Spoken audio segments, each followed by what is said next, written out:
मतलब करेंगे stock audit. Stock audit के बारे में समझेंगे, स्टॉक ऑडिट क्या होता है, क्यों करते हैं हम सीएफ, हम एज ए सीएफ हम क्यों करते हैं, उसका क्या कंसेप्ट होता है, ताकि कल को अगर आप लोग जब करोगे इसको तो पता चलेगा कि क्यों कर रहे हैं हम, उसके पीछे रीज़न क्या है। तो पहले ये बताओ कि आप किसी को मतलब सर प्रशांत कि स्टॉक ऑडिट से क्या समझते हो आप लोग?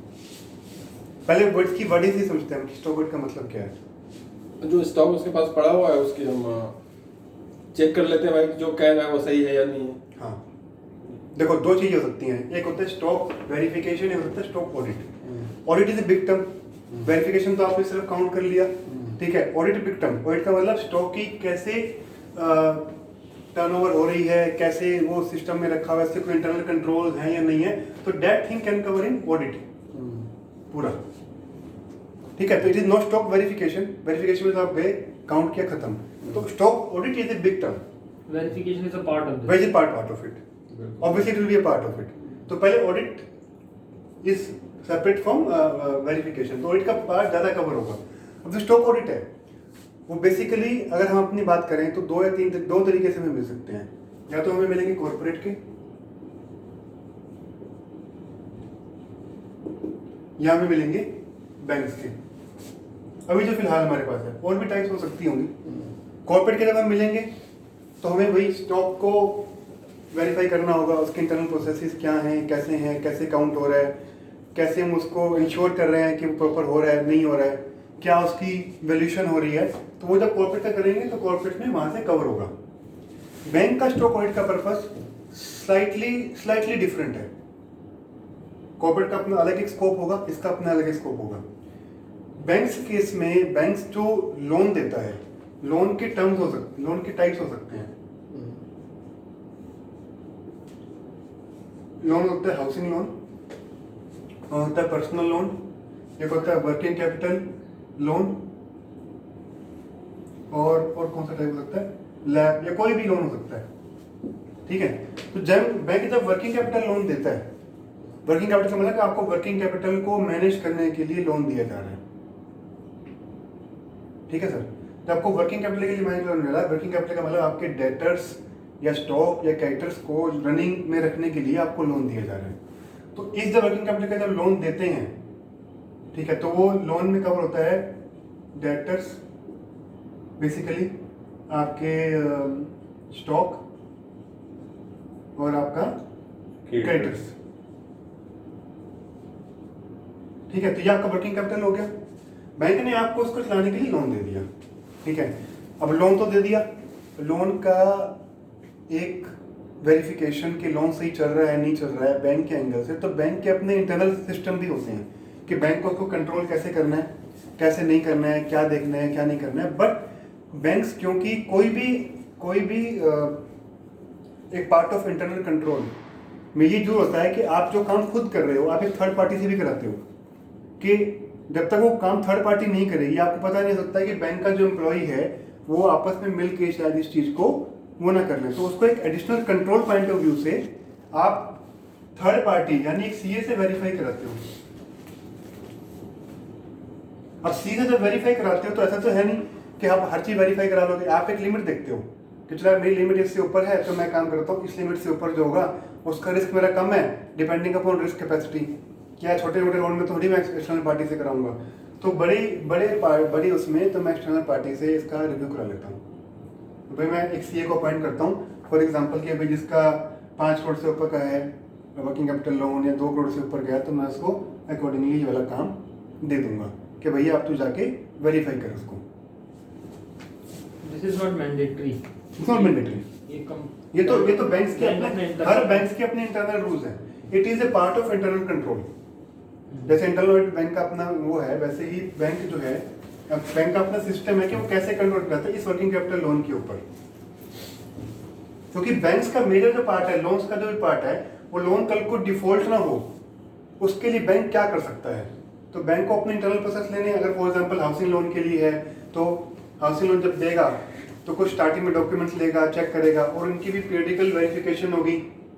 पीरियडिकल जो अभी आपकी हाउसिंग लिया है उसकी पीरियडिकल वैल्यूएशन होगी, हाउस की फिजिकल वेरिफिकेशन होगी। ऐसा तो नहीं वो मकान किसी और के चाम चला रखा, जो भी वटेवर होगा, पर्सनल में जो भी क्राइटेरिया होंगे तो जब वर्किंग कैपिटल लोन लेगा कि वो अगर एनपीए ना हो जाए या कोई चीज़ उसकी गड़बड़ ना हो जाए, तो पहले आपको देखेगा कि ये चीज़ें क्राइटेरिया पूरी हो रही है नहीं हो रही है।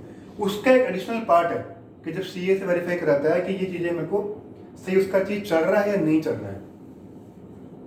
ठीक है, ये वर्किंग कैपिटल लोन का पार्ट आ गया ताकि कल को मेरा एनपीए ना हो जाए और मुझे उससे पहले ही एक ट्रिगर मिल जाए, एक ट्रिगर मिल जाए कि मुझे क्या करना है।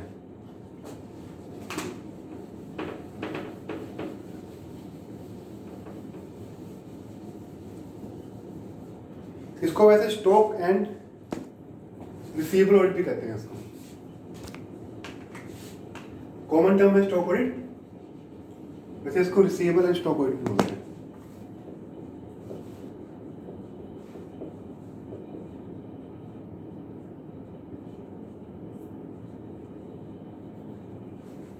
ठीक है, अब हमें देख लिया कि क्यों करना है, कब करना है, बैंक क्यों कमाना चाहता है।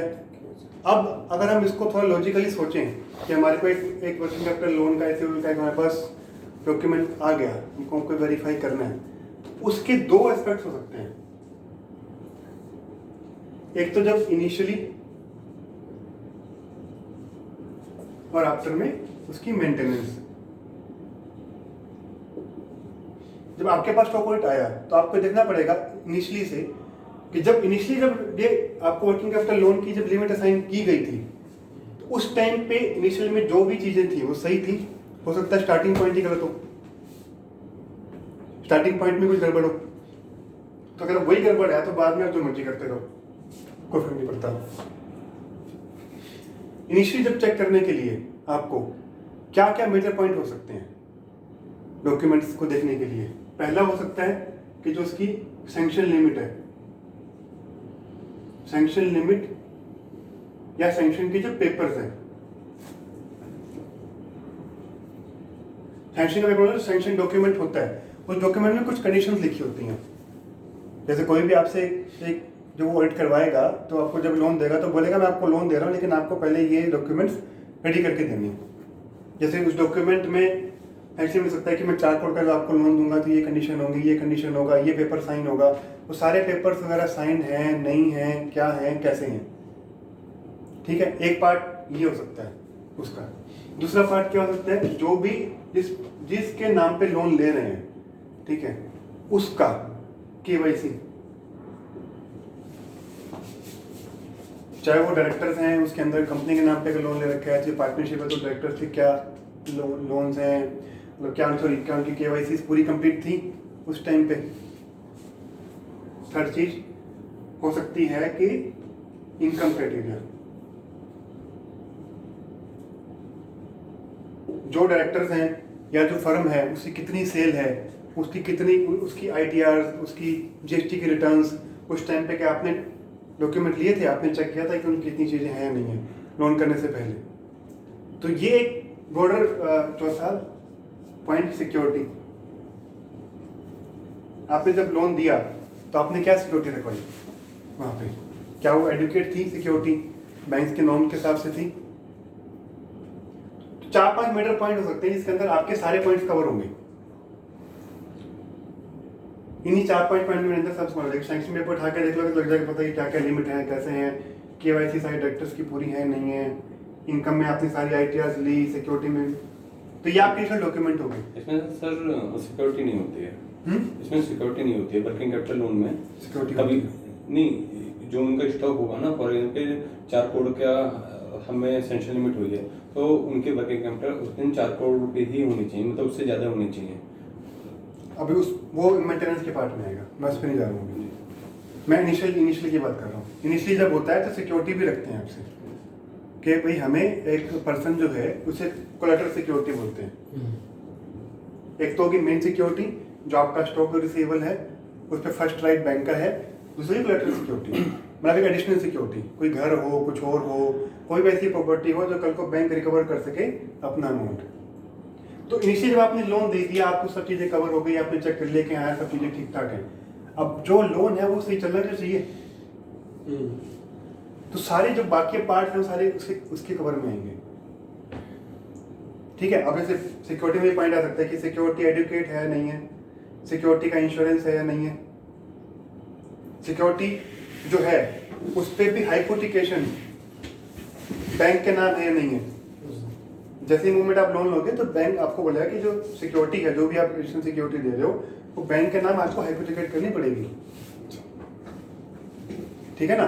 तो बहुत सारी चीजें होती हैं, बैंक तो अपनी तरफ से 500% चीजें लेके चलता है, बट होता क्या कई बार कुछ चीजें कवर हो गई, कुछ चीजें कवर नहीं हुई, तो वो डिफॉल्ट है and we should as a auditor highlight कि ये चीजें कमी है उसके अंदर, हमें करनी चाहिए। नहीं करते हैं कई बार, एक सेपरेट चीज है, पॉसिबल नहीं होता। अब मेंटेनेंस पे आ गए भाई, अकाउंट तो अब चल रहा है, मैंने लोन दे दिया, अब लोन अकाउंट चले कैसे वाला वो भी चेक करना है कि भाई सही चल रहा है चल रहा। तो अब आप कैसे वेरीफाई करोगे कि अकाउंट सही चल रहा नहीं चल रहा? आपने तो लोन दे दिया उसको, कैसे वेरीफाई कर पाओगे? थोड़ा अगर दिमाग लगाओ कि आप कैसे वेरीफाई करोगे कि वो अकाउंट जो है, आप अपने 4 करोड़ का लोन दे दिया उसको, या 10 करोड़ का लोन दे दिया स्टॉक और उसके ऊपर, रिसीवेबल के ऊपर, तो आप मॉनिटरिंग कैसे रख पाओगे उसके ऊपर? तो उसका बैंक का वो अकाउंट आएगा ना हमारे पास, उसी के पास बैंक अकाउंट तो आएगा, लेकिन उसमें क्या चीज ऐसी होगी जो आप कंट्रोल कर पाओगे? स्टॉक पहले तो बात ऐसी कि बैंक अकाउंट आपके पास आए, ये भी तो कंडीशन होनी चाहिए ना कि बैंक अकाउंट आपके पास आए। मतलब चलो वो तो उसी से रूट, उसमें एडिशनल एक बार एडिशनल बोलता हूँ कि उसमें कंडीशन होती है कि जो भी आपकी सेल होगी, जो भी सेल होगी, वो आपकी उसी अकाउंट के थ्रू, लोन अकाउंट के थ्रू रूट करेगी। ये कंपल्शन है। ये नहीं कि आपने लोन यहाँ पे 4 करोड़ का ले लिया, सेल आपकी कहीं और किसी और अकाउंट में लेके जा रहे हो, फिर आप यहाँ से यहाँ लेकर आ रहे हो। सेल आपके 10 करोड़ की, लेकिन 10 करोड़ से आपने सिर्फ 2 करोड़ यहाँ पे ट्रांसफर किया इसको यूटिलाइज, तो आपको वो जो है सेल आपको सारी की सारी यहीं के थ्रू रूट करनी है आपको। तभी तो पता लगेगा ना कि आपकी सेल आ कितनी रही है, आपका अकाउंट सही जा रहा है नहीं जा रहा। कल को आपने लिमिट 4 करोड़ की ले ली, आपकी सेल मूवमेंट नहीं कर रही है उसके अंदर, आपका 4 करोड़ का आउटस्टैंडिंग खड़ा हुआ है, तो आप पे कैसे करोगे उसको? तो सेल की मूवमेंट यहाँ से हो। दूसरी चीज जो ये बोल रहे हैं कि स्टॉक की स्टेटमेंट्स रेगुलर आए आपके पास, स्टॉक और रिसीवेबल की स्टेटमेंट जो आपके पास रेगुलर आए, तभी आपको पता चलेगा मंथली कि मेरे पास भाई, अब वो जैसे ही बना के दे रहा है, अब हर बैंक की अपनी कंडीशन हो सकती है कि भाई मुझे 2 स्टॉक स्टेटमेंट बना के दे रहा है, मुझे सीए सर्टिफाई चाहिए, या ऐसे चाहिए वैसे चाहिए, तो एक कंट्रोल मतलब एक पाएगा तो आपका स्टॉक स्टेटमेंट उसके पास आएंगी। फिजिकल वेरीफाई तो कर नहीं सकता, बैंक तो कर नहीं सकता, लेकिन बैंक के भी अपने इंटरनल जब सैंक्शन लिमिट देता है तो बैंक के भी अपने इंटरनल कंट्रोल होते हैं कि उनको हर महीने या 2 महीने में जाके पार्टी की विजिट करनी है, देखना है, उनका स्टॉक काउंट करना है, क्योंकि कल को अकाउंट एनपी होने से पहले पता चल जाए हमें, पता लगे आप तो 1 महीना वहां पे गए नहीं और उसका सारा माल उड़ गया, तो कौन रिस्पॉन्सिबल होगा? तो बैंक के अपने इंटरनल कंट्रोल भी है, बट इंटरनल कंट्रोल के साथ साथ एक एडिशनल कंट्रोल आता है जब अमाउंट बड़ा हो जाता है, तो फिर आपको एक्सटर्नल पार्टी से भी करना चाहिए, तो फिर एक सीए को लगाते हैं इसलिए। अब स्टॉक स्टेटमेंट भी आपने रेगुलर मंगा ली। स्टॉक जो आपका हाइपोथेकेटिव भी होना चाहिए, जैसे यहाँ पे हाइपोथेकेशन था, यहाँ भी आपका हाइपोथेकेशन होना चाहिए। फिर जब स्टॉक स्टेटमेंट वगैरह आपके पास आ गई, जिससे वो बोल रहा है, फिर वो कैलकुलेट करता है कि जो आपका 4 करोड़ की जो लिमिट है, जैसे फॉर एग्जांपल मैंने स्टॉक लिया और मैंने लिया डेटर्स, तो बैंक कहता है इनका 75% तक ही आप लोन ले सकते हो, लोन विड्रॉ कर सकते हो। आपको लिमिट में सैंक्शन कहती 4 करोड़ की, लेकिन ये है 2 करोड़, ये है 1 करोड़, टोटल 3 करोड़। 3 करोड़ का 75% तक आप विड्रॉ कर सकते हो। लिमिट 4 करोड़ की दे रखी है मैंने आपको, लेकिन उस महीने में आप 3 करोड़ के 70% ज्यादा विड्रॉ नहीं कर सकते। क्यों? क्योंकि आपका स्टॉक तो 3 करोड़ का ही पड़ा हुआ है, डेटा तो 3 करोड़ के ही पड़े हुए हैं। आप 4 करोड़ कर लोगे तो बैंक कैसे रिकवर करेगा? तो that limit is not fixed, ये फिक्स नहीं है। लेकिन ऐसे केसेस हो सकते हैं कि मान लो कि स्टॉक जो है और डेटर जब लिया हमने लोन कंटिन्यूसली ठीक चल रहा था, बाद में जाके डाउन हो गया, उसके बेसिस पे मेरा लिमिट कम हो गया। हाँ, लेकिन हमने लोन जो पहले ले रखा है वो तो कह रहा हूँ लोन की लिमिट है, वो लोन फिक्स अमाउंट नहीं है, लिमिट है वो। लोन जो लिमिट है पूरा यूटिलाइज कर लिया हमने फर्स्ट मंथ में, हाँ, और उसके बाद सेकेंड मंथ में मेरा कम हो गया, मतलब सेकंड मंथ में यूटिलाइज नहीं कर पाओगे। सेकंड मंथ में जब स्टेटमेंट सबमिट करोगे ना, तो आप उससे यूटिलाइज नहीं कर पाओगे ना उसको। यूटिलाइज वो तो हमने पहले उठा चुका हूँ पैसा। हाँ, तो क्या हमें इमीडिएट मेरे पास पैसे भी नहीं जमा करने के लिए, तो कैसे फिर एनपी हो जाएगा। जाओ एनपीए कराओ, फिर एनपीए। तभी तो बोल रहे हैं कि सारी सेल यहीं पे आनी चाहिए। इसको अगर सर आपकी सेल ही नहीं आ रही है और आपको फिर अगर आप बोल रहे हो कि मैंने विड्रॉ भी कर लिया तो फिर तो एनपी है। तो आपने क्या बेस पे लोन दिया था? सर तभी तो बोल रहे हैं कि सेल यहाँ से मूव करनी चाहिए। जब सेल यहाँ से आपने 4 करोड़ का तभी दिया हुआ जब आपकी 12-14 करोड़ की सेल होगी। आपने जब यहाँ पे इनकम क्राइटेरिया निकाला था तो कैसे निकाला था? कुछ सोच के निकाला होगा। और 1 महीने में तो वो होता नहीं है एनपीए। अगर 3 महीने तक कंटिन्यूसली कोई चीज नहीं आएगी तभी एनपीए होगा। तो अगर आपका डाउन ही हो गया, सब कुछ हो ही गया, तो फिर तो कोई बचा ही नहीं सकता आपको एनपीए होने से। तभी तो पेरियडिकली कंट्रोल रखते हैं कि 1 महीने में कुछ ऐसा हो गया, अगले महीने में जाके उससे रिकवर कर लो एटलीस्ट। इसमें सर इस चीज़ को एक चीज़ क्लियर होनी चाहिए इसमें हम सबको कि ये जो एक तो लोन अमाउंट नहीं है, ये सिर्फ एक लिमिट है जो वो हर महीने यूज कर सकता है। और बैंक को इस लिमिट को एक भी चीज का फोकस होता है, 4 करोड़ की लिमिट दी तो 4 करोड़ की लिमिट यूज भी करे ताकि उस पर बैंक को इंटरेस्ट इनकम हो। अगर वो तो बिल्कुल अलग चीज है कि बैंक को अपना इंटरेस्ट इनकम है नहीं है, बट बैंक को अपने इंटरेस्ट इनकम से यूज की ज्यादा जो खतरा है वो नहीं होना चाहिए। जी, रूट भी होनी चाहिए, 4 करोड़ हर महीने वो यूज भी करे। ठीक है ना? तो इस लिमिट से ज्यादा अपने कर नहीं पाएगा। प्लस अब जो भी उसके इंटरनल कंट्रोल्स हैं उसके ऊपर भी हमें कमेंट करना पड़ता है। अगर आपने अभी रिपोर्ट बनाई उसमें देखा हो कि जो भी हमारे इंटरनल कंट्रोल हैं, उसकी बुक्स ऑफ अकाउंट कैसे हैं, ये कैसा है, वो कैसा है, ये कैसा है, उस समय अगर वीक हैं तो फिर तो चाहे आपने स्टॉक कुछ भी दिखा रखा हो वो सब हुआ है। तो ये भी हमारी रिपोर्ट का पार्ट होता है कि उसके इंटरनल कंट्रोल्स कैसे हैं। प्लस जब हम जाते हैं तो हमें भी एक फिजिकल वेरिफिकेशन करना होता है एज ऑन डेट जब हम गए कि हमारे एंड पे ऐसा तो नहीं है कि भाई हमने भी वेरिफिकेशन किया स्टॉक कम ज़्यादा निकल गया। ऐसे इंश्योरेंस का पूरा एक पेज होता है। इंश्योरेंस किस पे लिया गया, कब एक्सपायर हो रहा है, उसकी इंश्योरेंस की वैल्यू कितनी है, उसमें सब चीज़ें कवर भी हो रही है नहीं हो रही हैं, फायर का ले लिया, थेफ्ट का नहीं लिया तो गया, थेफ्ट में तो फिर माल उड़ गया, लॉस तो बैंक का हो जाएगा। फिर कई बार क्या होता है इंश्योरेंस की जो वो है वो डेट एक्सपायर हो चुकी होती है, रिन्यू नहीं कराया होता। इशू इस कि लोन बैंक का है, मेंटेन वो कर रहा है, तो बैंक को सारे स्टेप लेने हैं कि वो अपनी चीज मेंटेन करके मेंटेन करे इसको। जो भी खतरे हैं, जो भी चीजें हैं, ऐसे ही जो भी सिक्योरिटी उसने क्वार्टर रखाई हुई है उसकी इंश्योरेंस है नहीं है, उसका कोई एक्सपायरी तो नहीं हो गया, हाइपोथिकेशन से हट तो नहीं गया वो चीज़ें। जब आप बैंक के वहाँ पे जाओगे तो गोडाउन के बाहर लिखा होना चाहिए हाइपोथिकेटेड टू ओबीसी बैंक या वो बैंक, कोई कहीं भी लगी नहीं होती बोर्ड को, ताकि जो बंदा आए उसको लगता है पता कि स्टॉक इसका नहीं है, ये बैंक का है। तो सारे वो जो पॉइंट हैं वो सारे पॉइंट काफ़ी सोच समझ के बनाए गए हैं कि ताकि कहीं भी कुछ गड़बड़ हो तो पहले बैंक को इंडिकेट हो जाए। बट ऑब्वियसली कुछ चीज़ें प्रैक्टिकल होती हैं, कुछ चीज़ें इतनी प्रैक्टिकल नहीं होती कि हम जाएं और राइस के पूरे गोडाउन की काउंट करके देख लें। तो बेस्ट पॉसिबल वे में हमको बता देते हैं कि इसको ये ठीक कर ले, इसको वैसे ठीक कर ले, इसको ये कर ले। ठीक है, अब ये तो हो गए कि इनिशियली भी हो गया, मेंटेनेंस भी हो गया हमारा।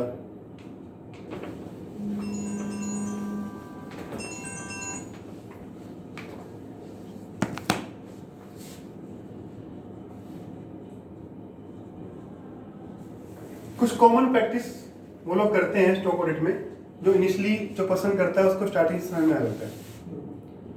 जैसे पहले जाएगा वो पहले जाके बोलेगा कि मेरे को स्टॉक स्टेटमेंट पिछले 3 महीने की दे दो।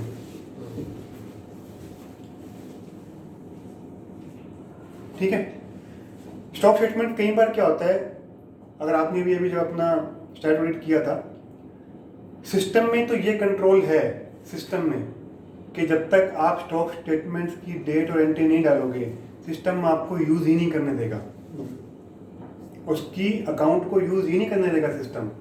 बट होते क्या है, सारे सियाने होते हैं, नहीं आया तो कोई बात नहीं, अब क्या किया जी उसको 10 तारीख तक स्टॉक स्टेटमेंट अपनी सबमिट करवानी होती है और वो हमको जाके बैंक के सिस्टम में एंटर भी करनी पड़ती है। जब तक हमने एंटर नहीं की तो वो बैंक अकाउंट ब्लॉक कर देगा उसको।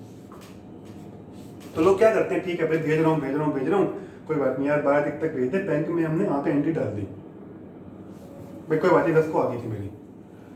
होता है प्रैक्टिकल है, नहीं दे रहा तो आप आज से क्लोज तो कर नहीं दोगे, उसका अकाउंट बंद हो जाएगा, आपको आपके सर चढ़ जाएगा।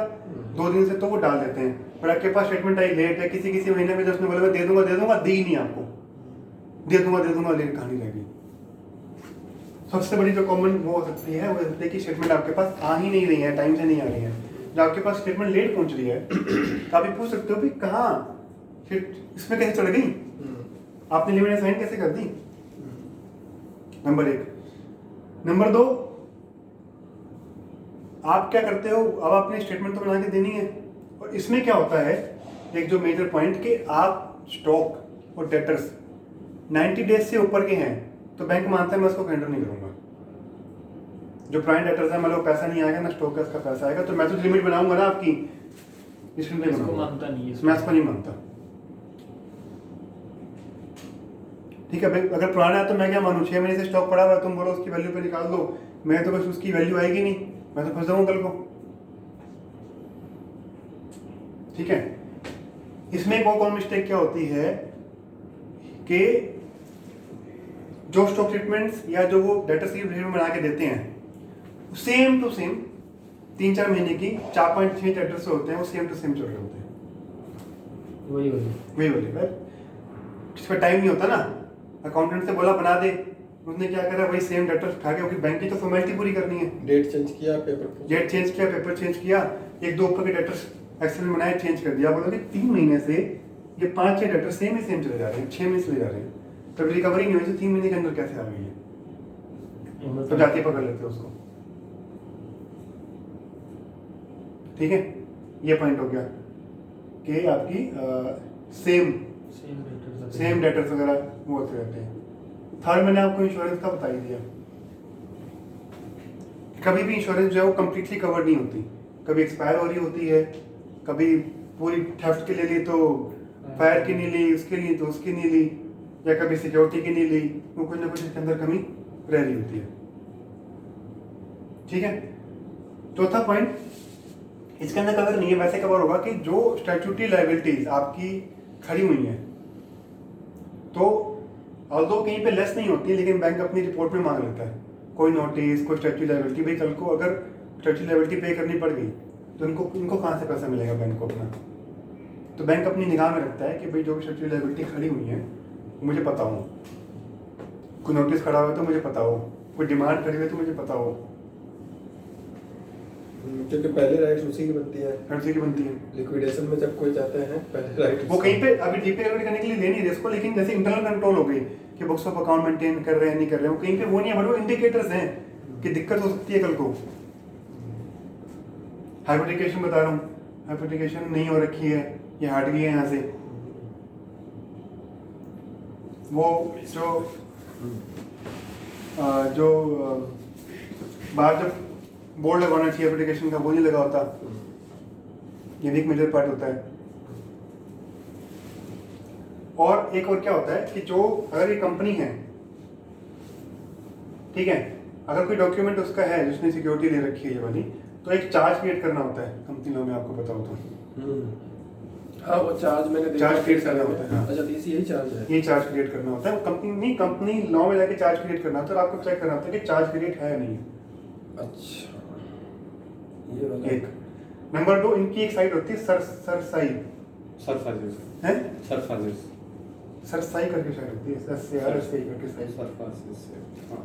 सरसाई करके एक साइट होती है, इन पे जाके इनको कोई भी प्रॉपर्टी जो उन्होंने लोन की दे रखी है, बैंक जाके वो जो प्रॉपर्टी का डिटेल वहाँ पे जाके चढ़ा देता है, कंपनी चढ़ाती है कि बैंक चढ़ाता है। अच्छा, फिर उस प्रॉपर्टी पे कोई भी बैंक लोन नहीं दे सकता। लियन की बात करेंगे, लियन टाइप, ये तो लियन हो गया यहाँ पे, लेकिन बैंक जो प्रॉपर्टी कुछ भी ले रहा है, लोन पे दे रहा है, उसकी यहाँ पे अपडेट कर देता है, तो कोई भी बैंक कल को उसके ऊपर लोन नहीं दे दे सकता, वो किसको पता चलता ना कि अरे तो आप मेरे पास जाओगे, मेरे से ले लिया, आगे जाओगे आगे ले लिया, सेम चीज के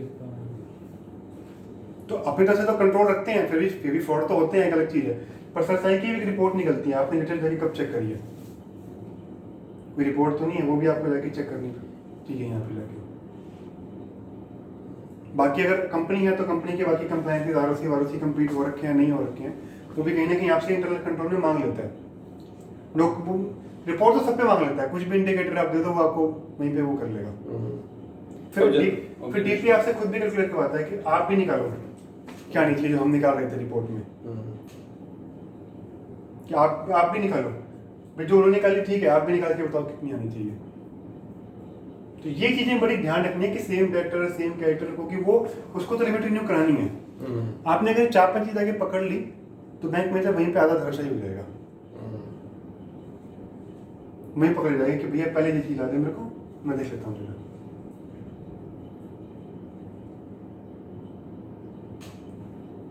ठीक है,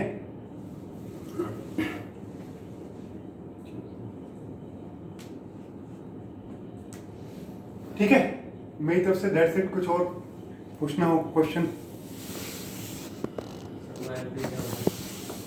नॉन परफॉर्मिंग एसेट, बैंक में जो लोन रिकवर नहीं हो सकता है उसके अपने क्राइटेरियाज हैं कि ये लोन मतलब खराब हो गया, अभी रिकवर नहीं हो सकता,